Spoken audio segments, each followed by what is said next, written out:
BJP పెద్ద లక్ష్యాల కోసం ధర్మేంద్ర ప్రధాన్ రాజీనామా చిన్న త్యాగమా? నిట్ పేపర్ లీక్ వివాదం నేపథ్యంలో కేంద్ర విద్యాశాఖ మంత్రి ధర్మేంద్ర ప్రధాన్ రాజీనామా చేశారు. జంతర్ మంతర్ వద్ద గత కొన్ని రోజులుగా నిరసన చేస్తున్న యువత కాక్రోచ్ జనతా పార్టీ తన నిరసనను విరమించుకుంది. అయితే ధర్మేంద్ర ప్రధాన్ రాజీనామా కేవలం బీజేపీ పెద్ద లక్ష్యాల ముందు కేవలం చిన్న త్యాగంగా రాజకీయ విశ్లేషకులు అభివర్ణిస్తున్నారు. వర్షాకాల సమావేశాల్లో అనవసర రాద్ధాంతం ఎందుకని బీజేపీ భావించి ఉంటుందని అభిప్రాయపడుతున్నారు. కేంద్ర ప్రభుత్వం కీలకంగా భావిస్తున్న పలు బిల్లులను ఈ వర్షాకాల సమావేశాల్లోనే పార్లమెంట్లో పెట్టాలని భావిస్తుంది.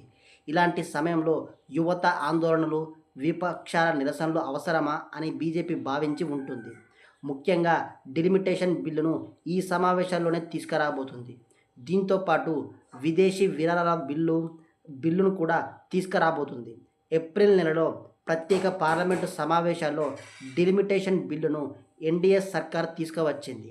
అయితే ఆ సమయంలో సంఖ్యాబలం లేకపోవడంతో బిల్లు వీగిపోయింది. ఇప్పుడు మారిన రాజకీయ పరిస్థితుల దృష్ట్యా టీఎంసీ రెబల్ ఎంపీలు, శివసేన ఉద్ధవ్ ఠాక్రే ఎంపీలు ఏక్నాథ్ షిండే గ్రూప్లో చేరడం, ఎన్సీపీ శరద్ పవార్ గ్రూప్ కూడా ఎన్డీఏలో చేరేందుకు సిద్ధం కావడం బీజేపీకి కలిసి వస్తుంది. ఇదే కాకుండా సమాజ్వాదీ పార్టీ ఎంపీలు కూడా దీనికి మద్దతుగా నిలుస్తున్నట్లు తెలుస్తుంది. ఇక కాంగ్రెస్తో విభేదాల కారణంగా డీఎంకే కూడా ఈ బిల్లుకు మద్దతు ఇచ్చేందుకు సముఖంగా ఉందని తెలుస్తుంది. ఈ నేపథ్యంలో సభలో బిల్లుకు 2/3 వంతు మెజార్టీ వస్తుంది. బిల్లు ఈజీగా పాస్ అవుతుంది.